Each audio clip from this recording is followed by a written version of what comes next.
내가 갈 수 없는 집. 그날 우리는 할머니 집에 처음 왔을 때 입었던 원피스를 입었다. 초가을에 입기엔 조금 더운 벨벳 소재의 옷이었지만 오랜만에 치마를 입은 나는 신이 나 거실에서 발레리나 흉내를 냈다. 할머니는 안방에서 다현의 머리카락을 빗겼다.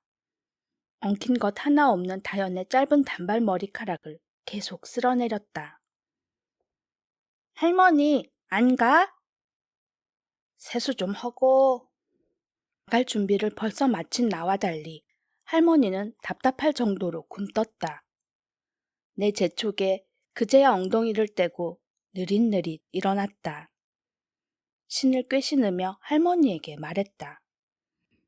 할머니, 나 은혜네 집에서 놀고 있을게. 갈 때 나 데리고 가? 잠깐도 못 참고 친구와 놀고 싶었던 나는 한 건물 반지하에 사는 친구네 집으로 갔다.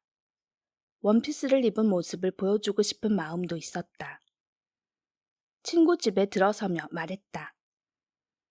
나 금방 가야 돼. 조금만 놀 수 있어. 하지만 할머니는 좀처럼 내려오지 않았다. 이쯤 되면 불러야 하는데. 속으로만 생각하고 카세트 플레이어에 푹 빠져 내 목소리를 녹음하고 듣느라 쉬이 자리에서 일어나지 못했다.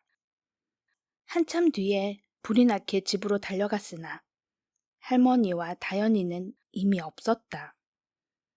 잠긴 문을 열고 들어갈 방도가 없어 연립주택 계단에 앉아 할머니를 기다렸다. 얼마나 지났을까. 할머니는 혼자 돌아왔다. 6살 다현이는 없었다. 왜 나 두고 갔는데? 나도 같이 갔어야지. 발을 구르며 소리 지르는 나를 본 척도 않고 할머니는 계단을 올라갔다. 징징거리는 나는 안중에도 없었다. 할머니는 집에 들어서자마자 거실에 쓰러지듯 주저앉았다. 그러곤 가만히 바닥에 엎드렸다. 할머니가 숨을 들이쉬고 내쉴 때마다 거친 흐느낌 소리가 들렸다. 나는 어찌할 줄을 몰라 할머니 곁에 가 앉아 울었다. 나만 떼어놓고 간 할머니가 미웠고 엄마가 보고 싶었고 다현이가 부러웠다. 나도 엄마한테 가고 싶어. 겨우 입을 뗐지만 할머니는 울기만 했다. 그날은 다현이가 입양을 간 날이었다. 하나밖에 없는 동생이 내 인생에서 호련히 사라진 날이기도 했다. 사는 내내 그날의 내 행동을 두고두고 후회했다. 상상 속에서 경쾌하게 계단을 내려가는 나의 팔을 수십 번 잡아챘다. 친구네 가지 말고 제발 집에 있으라고. 할머니를 따라 그 집에 같이 가라고. 겨우 7살이었던 내가 그 집에 같이 간들 할 수 있는 게 뭐가 있었을까 싶지만 희미하게나마 그 집으로 가는 길과 양부모의 얼굴, 집의 형편을 머릿속에 담을 수 있었을 것이다. 그 집에서 울고 불며 다현과 같이 다시 집에 가자고 떼를 썼을지도 모른다. 다현이 어떤 집으로, 어떤 부모 밑으로 입양된 건지 내 눈으로 직접 확인할 수 있었더라면 조금이나마 마음을 놓고 살아갈 수 있었을까. 내가 아는 것이라곤 할머니와 고모들에게 들은 파편적인 정보밖에 없었다. 그나마도 확실하지 않았다. 남이나 다름없는 먼 친척의 아는 사람, 자식을 갖지 못한 30대 후반의 부부, 우리 자매 이야기를 듣고 잠깐 찾아와 다현이를 보고 갔던 남자와 여자. 그게 내가 아는 전부였고 내가 할 수 있는 전부는 그 부부가 다현이를 친딸처럼 대하고 보살피기를 바라는 것뿐이었다. 다현과 내가 할머니 집에 같이 살 때 셋째 고모는 도넛 모양의 옥 목걸이를 우리 둘에게 나눠줬다. 빨간 실에 매달린 목걸이를 다현과 내 목에 걸어주며 나중에 너희가 서로를 잃어버리게 된다면 이 목걸이로 찾아 라고 말했다. 고모는 알고 있었나? 우리가 헤어질 거라는 걸. 그리고 나는 그 말을 믿었나? 겨우 목걸이 하나로 잃어버린 동생을 찾을 수 있을 거라고. 나는 우리가 헤어지긴 왜 헤어지느냐고 묻지도 않고 순순히 목걸이를 목에 걸었다. 다연이 사라지고 몇 해 동안 그 목걸이를 걸고 다녔다. 정말로 이 목걸이로 다연이를 찾을 수 있지 않을까? 진부한 드라마의 한 장면처럼 우연히 서로의 목걸이를 발견하고는 우리가 헤어졌던 언니와 동생임을 깨닫고는 부둥켜 안고 눈물을 흘리는 날이 다시 한 집에서 살게 되는 날이 오지 않을까.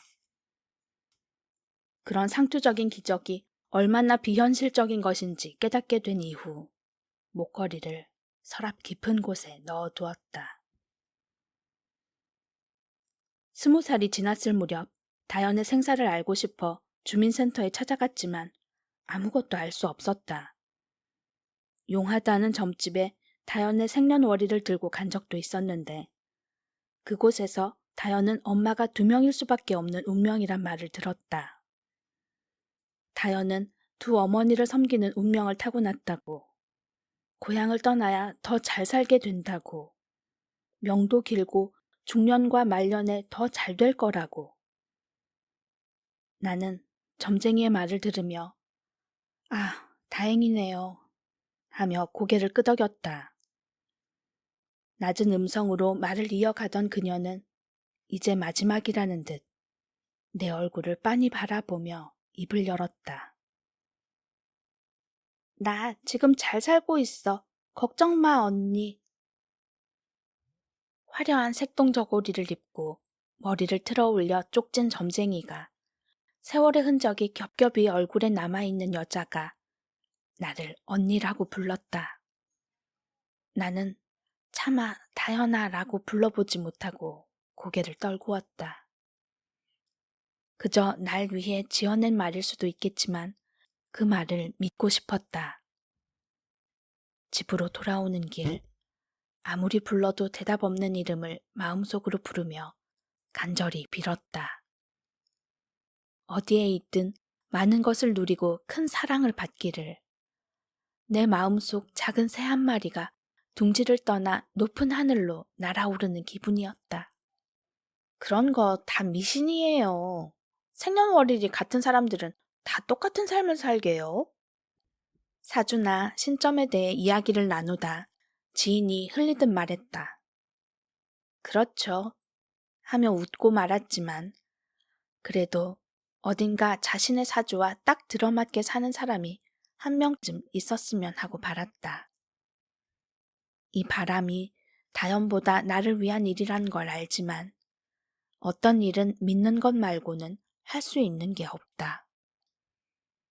다연이 새로운 이름과 생년월일로 살아가더라도 원래 사주대로 나이 들수록 복을 더 많이 받는 사람으로 살아가기를 나는 그저 기도할 뿐이다.